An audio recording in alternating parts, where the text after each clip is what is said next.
Putting Your Hoof Down has always been one of the most divisive episodes in the series. It's one of the few episodes that I've seen people go to both extremes on. Some people claim it to be the best episode in the series, while others call it the worst. Now, I'm not exempt from this, as I've been firmly in camp hate since the episode aired. I've mentioned that fact multiple times in the past, and I even planned to make a review of it a long time ago before my last computer died. Anyway, it seems to be getting a lot of attention lately, both positive and negative. Cake Standard of the Two Best Brothers Bitchin' About Ponies started this episode's recent push by declaring Putting Your Hoof Down best episode. Shortly thereafter, Digibro did a glowing review of the episode, claiming that he can't really imagine why people don't like this episode. That prompted one of the strongest critics of this episode, Mr. Enter, to go onto his DeviantArt journal and re-explain why he didn't like this episode. So I figured that since this episode is getting so much attention, and I've constantly talked about why I don't like it, I figured it'd be a good idea to talk about this episode this week. Now, to give this episode a fighting chance, I did re-watch it before writing this review, and I gotta say, this episode is better than I remember. It's not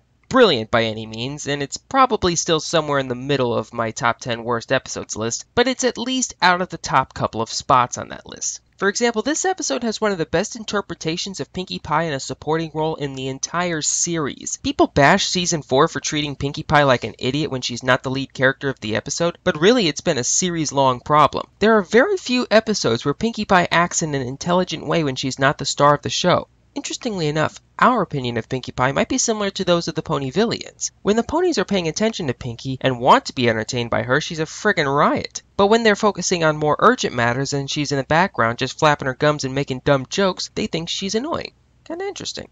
But this episode was the exception. In a lesser performance, she would just make a couple of dumb jokes and contort her body into some weird pose. But this episode was different. She feels like an actual character who's just trying to help her friend not be such a pushover. She has conversations with Rarity, Fluttershy, and even Iron Will that you could see an actual person engage in. It's a real improvement for her. And then there's Iron Will, who I like as a character, but for pretty much the exact opposite reason as Cake Standard. You see, Iron Will makes himself look like this unstoppable badass, like a mutant combination of Tony Robbins, Mr. T, and Macho Man Randy Savage. But I would just like to point out that this persona is total bullshit. It's fake. He's most likely not actually like that. He just adopted this macho alpha male persona to sell his product. You see, Iron Will has admitted that no pony has ever told him no and that he's never had a dissatisfied customer. Well, duh, the ones it normally does work on wouldn't have any reason to be dissatisfied, so no complaints there. And the ones who weren't satisfied and didn't get more assertive would have to stand up to Iron Will and tell him his training didn't work. And if you were hopelessly shy to the point where you'd need his training, would you want to try that, especially given how touchy he is over that sort of thing? So no complaints there either, so everyone loves Iron Will. But the first time someone had the cojones to actually tell Iron Will that they weren't satisfied with his product, he immediately dropped the tough guy act and talked to Fluttershy like a reasonable person. Beneath the posturing alpha male act is a reasonable businessman who just wants to keep his customers happy, and that is the part that I like about him. He's actually a pretty smart dude who uses his physique to his advantage, making himself rich through these seminars, but at the same time, when he needs to, he's willing to be a smart, reasonable, and understanding person. However, he does give some really bad advice. Never apologize when you can criticize.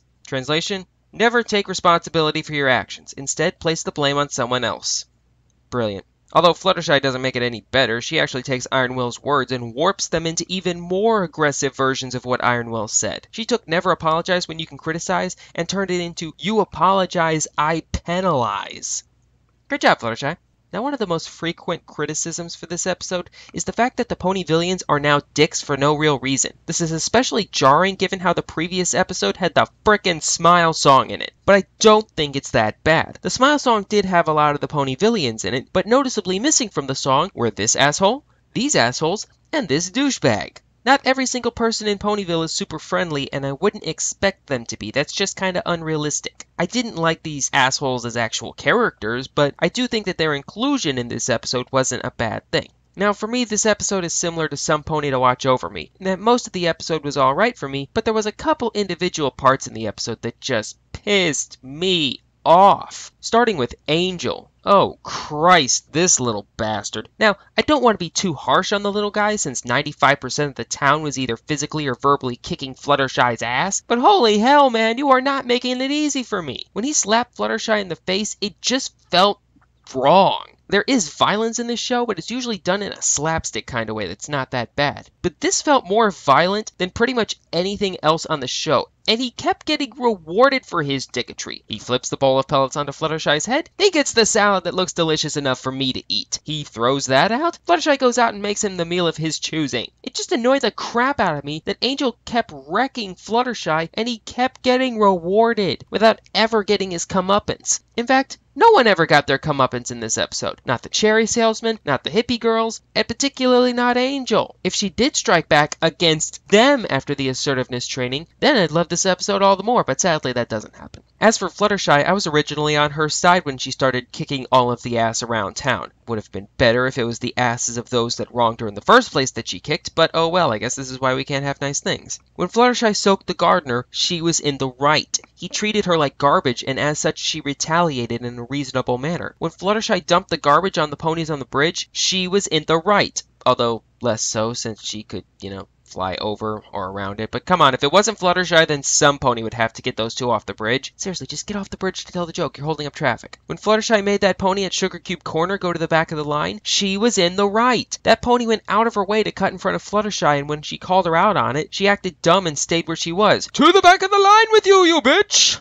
All good. But then she turned on her friends without any real provocation. She started physically attacking anyone who looked at her funny, and it culminated in the infamous Fluttershy crushes Pinkie Pie and Rarity's existence scene. And all I could think of during the scene was, wow, you massive bitch. And before you say anything, yes, I get that that's probably what they were going for. That doesn't mean I have to enjoy it. And if you do, that's fine. I simply don't. It showed us what Fluttershy is really like in the dark recesses of her mind. A passive-aggressive a-hole who, when given the right spark, which apparently doesn't take all that much, will say the meanest, most hurtful thing that she can think of just to spite someone. Throw in some of her other little personality quirks, and it's pretty easy to tell why Fluttershy is my least favorite member of the main six by a wide margin. This episode has a couple of redeeming qualities. There are a few excellent moments and some great performances, but when this episode messes up, it messes up hard. When the characters start acting like douchebags, they douchebag harder than I have ever seen from this show, and the whole episode just treats everyone like crap, to the point where no matter how hard I want to like this episode for the performances by Pinkie Pie and Iron Will, I just can't. It's not as bad as I thought, but I still don't like this episode at all. I'll give it a 49 out of 100. Thanks, and I'll see y'all later.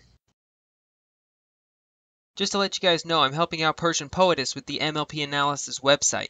If you haven't already seen it, it's a great hub for all kinds of well-made brony analysis videos, so go check it out at mlpanalysis.com. Thanks, and I'll see y'all later.